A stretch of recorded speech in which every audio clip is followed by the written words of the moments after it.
আসসালামু আলাইকুম প্রিয় দর্শক, আমার এই ভিডিও আজ আমি যখন রেকর্ড করছি সেই সময় পর্যন্ত খবর হলো যে এনসিপির নেতারা, শীর্ষস্থানীয় নেতারা, তারা হবিগঞ্জ শহরে ঢুকতে পারছেন না। তারা হবিগঞ্জ ঢোকার আগেই হবিগঞ্জেরই মিরপুর এলাকায় তাদের গাড়িবহরকে পুলিশ আটকে দিয়েছে এবং আটকে দেওয়ার পর তারা ওখানেই রাস্তার উপর বসে পড়েছেন নাহিদ ইসলামের নেতৃত্বে শীর্ষস্থানীয় নেতারা। এর মধ্যে বৃষ্টি হয়েছে, তারা বসে থেকেছেন।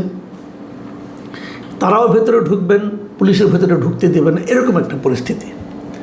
প্রশ্ন হলো, দেশে এখন রাজনৈতিক পরিস্থিতি কি এমন হয়েছে যে একটা জাতীয় সংসদে তৃতীয় বৃহত্তম দলের নেতাদের এরকম রাজপথে বসে পড়ার মতো, অথবা কোথাও একটা শহরে তারা ঢুকবে, সেই শহরে তাদেরকে ঢুকতে দেওয়া হবে না, এমন একটা পরিস্থিতি কি উদ্ভব হওয়ার কথা? কেন এমন ঘটনাটা ঘটল? আমি এটা নিয়ে একটু কথা বলতে চাই। ঘটনাটা আপনারা জানেন যে গতকালকে যেটা হয়েছিল, মঙ্গলবার দিন, তারা সেখানে তাদের যে জুলাই পদযাত্রা, সেই জুলাই পদযাত্রা উপলক্ষে তারা হবিগঞ্জে গিয়েছিল আজকে, গতকালকে। সেখানে তারা মিটিং করেছে। মিটিং করার পর তারা যখন ফিরে আসবে, সার্কিট হাউসে যাবে, তখন তাদের গাড়ির উপর বেপরোয়া হামলা হয়েছে এবং সেই হামলাগুলোর ভিডিও আমরা বিভিন্ন জায়গায় দেখেছি, সোশ্যাল মিডিয়ায় দেখেছি। একাধিক ভিডিও আমারও চোখে পড়েছে, আমার ধারণা আপনারাও দেখেছেন। সেই ভিডিওগুলোতে দেখা যাচ্ছে যে তারা এনসিপির যারা নাকি লোকজন যারা আছে তাদেরকে বেধড়ক পিটাচ্ছে, লাঠি দিয়ে পিটাচ্ছে, রড দিয়ে পিটাচ্ছে। এনসিপির লোকজন যে গাড়িতে করে এসেছিল সেই গাড়ির ড্রাইভারকে পিটাচ্ছে। পরে দেখলাম যে সার্জিস আলমের হাতে ব্যান্ডেজ, তাকেও পিটানো হয়েছে। তো এই যে ঘটনাগুলো, এগুলো কেন ঘটল? ওখানকার যিনি আপনার ছাত্রদলের যিনি লিডার আছেন, তারা বলছেন যে তারা সেখানে এমন অশালীন কথাবার্তা বলেছে এবং খুবই আপত্তিকর কথাবার্তা বলেছেন ওই জনসভায় এনসিপির নেতারা, বিশেষ করে পাটোয়ারি সাহেব, যে কারণে বিক্ষুব্ধ ছাত্র জনতাই নাকি এই কাজটা করেছে।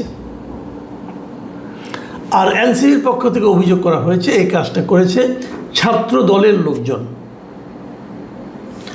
তো ছাত্র দলই করুক আর বিক্ষুব্ধ জনতাই করুক, আমার প্রশ্নটা হলো, কেউ যদি কোনো জায়গায় কিছু কথা বলে, আমি জানি, আমি মানি ওইটা, যে এনসিপির নেতাদের কথাবার্তা অশালীন অনেকেরই, বিশেষ করে নাসিরুদ্দিন পাটোয়ারি সাহেবের কথা তো অশালীন বটেই।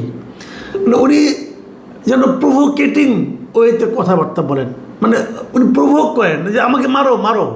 উনি যখন রাজনৈতিক কথাবার্তা বলেন, প্রতিপক্ষকে আক্রমণ করে কথা বলেন, তখন যেন মনে হয় কি যে উনি আমন্ত্রণ করছেন যে তারপরেও তোমরা আমাকে মারছো না কেন, আমাকে অ্যাটাক করো।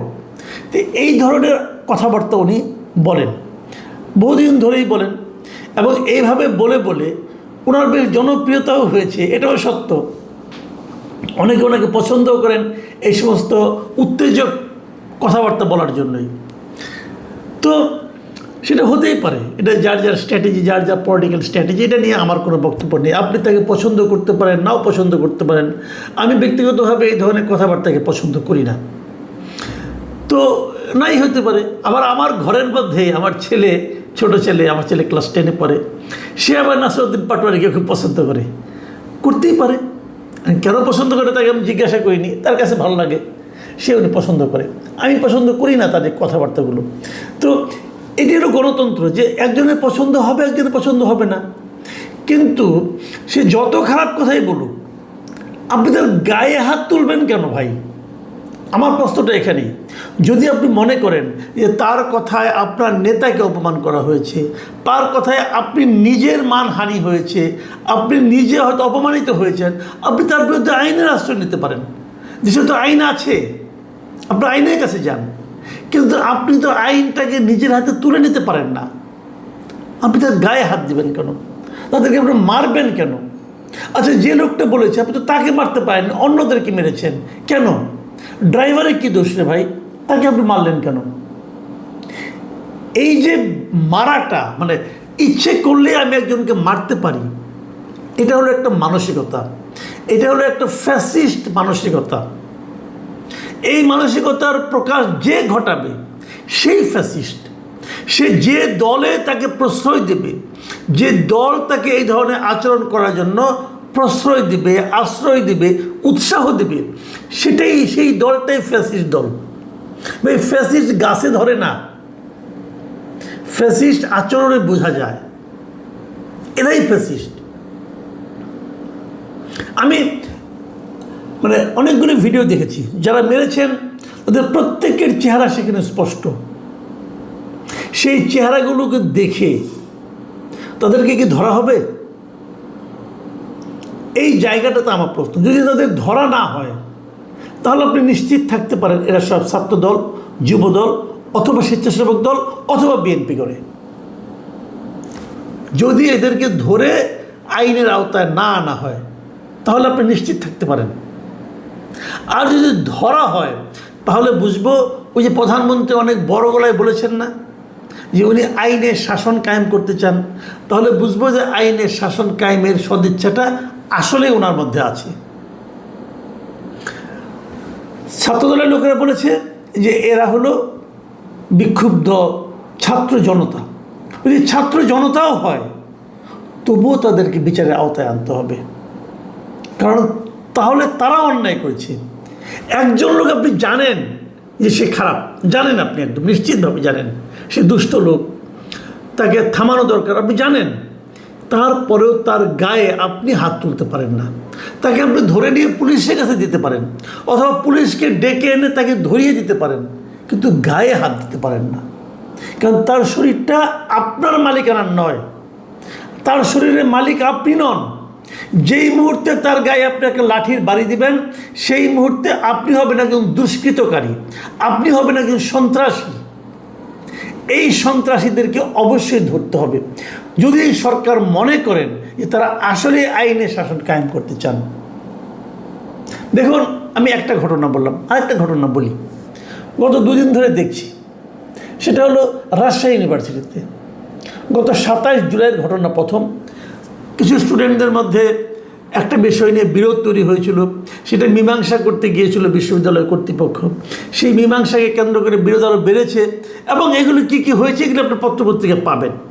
কিন্তু ঘটনা যেটা ঘটলো সেটা হলো যে পরশুদিন দেখলাম যে রাকসুর যিনি সাধারণ সম্পাদক মিস্টার সালাউদ্দিন আম্মার, এই সালাউদ্দিন আম্মার বিখ্যাত লোক, কিন্তু সে নানা জনের বিরুদ্ধে নানা কিছু করে, মবের জন্য উস্কানি দেয়, অনেক কিছু করে। আমার বিরুদ্ধে দিয়েছে মবের জন্য, তার আমরা অনেক ঘটনা শুনেছি। আমি হঠাৎ করে দেখলাম যে সে একটা বেলচা হাতে নিয়ে একজনকে মারতে যাচ্ছে, চিৎকার চেঁচামেচি করছে, তাকে মারবে, মেরে ফেলবে, অমুক করবে, তমুক করবে। এটা করার অধিকার তাকে কে দিল? সে বিশ্ববিদ্যালয়ের স্টুডেন্টরা তাকে ভোট দিয়ে সাধারণ সম্পাদক বানিয়েছে তাদের ছাত্র সংসদের। অবশ্যই এটা তাদের একটা বড় অর্জন। এই অর্জনের বিনিময়ে তাকে কি এই ক্ষমতা দেওয়া হয়েছে সে বেলচা দিয়ে কাউকে মারতে পারে? সে কি আইন নিজে বানাবে?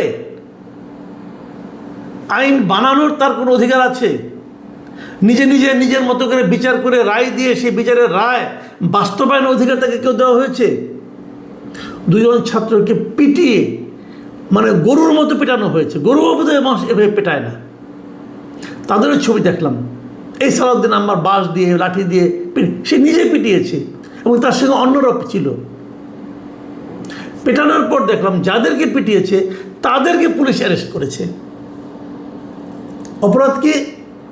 অপরাধ হলো তারা নাকি নিষিদ্ধ ঘোষিত ছাত্রলীগের সমর্থক। নিষিদ্ধ হয়েছে ছাত্রলীগ কবে? সেটার এখনও সমর্থক আছে, তার প্রমাণটা কি? তার গায়ে লেখা ছিল যে আমি ছাত্রলীগের সমর্থক, লেখা ছিল। কে সিদ্ধান্ত দিল? সালাউদ্দিন আম্মার সিদ্ধান্ত দিয়েছেন। ওনার কাছে মনে হয়েছে এই লোকটা ছাত্রলীগের সমর্থক, অতএব তাকে পেটানো যায়। বাংলাদেশ কোনো বিশ্বের কোনো আইন এটাকে সমর্থন করবে?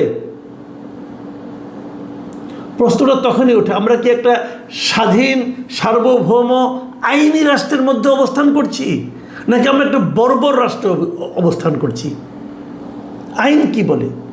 রাজশাহীতে কি কোনো আইন প্রয়োগকারী সংস্থা আছে? আছে নাকি তারা ঘুমাচ্ছে, চুরি পরে বসে আছে? এই প্রশ্নটা আমি করতে চাই।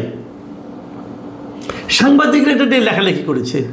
পরে দেখলাম প্রেস কনফারেন্সে সালাউদ্দিন আম্মার এবং তার যে রাকসুর যিনি ভিপি, তারা আবার সাংবাদিকদের বিরুদ্ধে বলছে, তাদের বিরুদ্ধে অশালীন আক্রমণ করছে তারা। তো হয়েছে নাকি, বলছে এরা নাকি মায়া কান্না করছে, এই ধরনের কথা বলছে যে মোস্তাকুর রহমান জাহিদ, যিনি নাকি রাকসুর ভিপি, ছাত্র শিবিরের নেতা। মানে তারা মারবে, পিটিয়ে ফেলে দেবে, সেই কথা বললে পরে হলো ওটা মায়া কান্না। ওই লোকটাকে মানুষটা, কোন দেশে বাস করছি আমরা? তারপর যে মার খেলো তাকে আপনি অ্যারেস্ট করলেন। কি অপরাধে অ্যারেস্ট করলেন আপনি তাকে? এই যে বিষয়গুলো, এগুলো কিন্তু কেবল দেশের মধ্যে না, দেশের সচেতন মানুষের মধ্যে না, এগুলো কিন্তু দেশের বাইরেও বিভিন্ন মানবাধিকার সংস্থার কাছে কিন্তু এই মেসেজগুলো যায়। তারা আসলে কি, আজকে দেখলাম একটা ইংরেজি দৈনিকে, the Times of Bangladesh, Salauddin আম্মারকে নিয়ে একটা বড় বিশাল একটা ফ্রন্ট পেজে একটা বিশাল স্টোরি করেছে। সেই স্টোরি দেখা যাচ্ছে সে তার ওই বড় বড় চুল নিয়ে, পাঞ্জাবি পায়জামা পরে, একটা বেলচা কাঁধে নিয়ে সে দাঁড়িয়ে আছে। আর হেডলাইনটা কি, আম্মারস র্যাকলেস রেইন অ্যাট RU, মানে রাজশাহী ইউনিভার্সিটি। মানে রাজশাহী ইউনিভার্সিটিতে আম্মারের যে বেপরোয়া রাজত্ব, এই হলো সেই লেখার শিরোনাম। ইংরেজিতে লেখা, বিদেশিরা পড়ে না এটা বিদেশিরা পড়ে এদেশের আইন শৃঙ্খলা নিয়ে তাদের কী ধারণা হচ্ছে।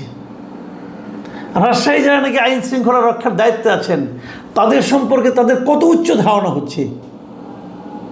বিশ্ববিদ্যালয় কর্তৃপক্ষ হয়তো, বিশ্ববিদ্যালয় কর্তৃপক্ষ করবে তো কী করবে, তারা তো নিজেরাই ভয়ে কাঁপে। কতগুলো মেরুদণ্ডী লোক ওখানে বসে আছে, নিজেরাই ভয়ে কাঁপে। এবং এই রিপোর্টটা যদি আপনারা পড়েন, যদি সময় পান পড়ে নিন, ডিটেল কাহিনী আছে আম্মারের অতীত কর্মকাণ্ড সম্পর্কে। সেগুলো পড়লে যে কেউ বলবে এই ছবিটা বরং কম করা হয়েছে, ছবিটাতে কম দেখানো হয়েছে।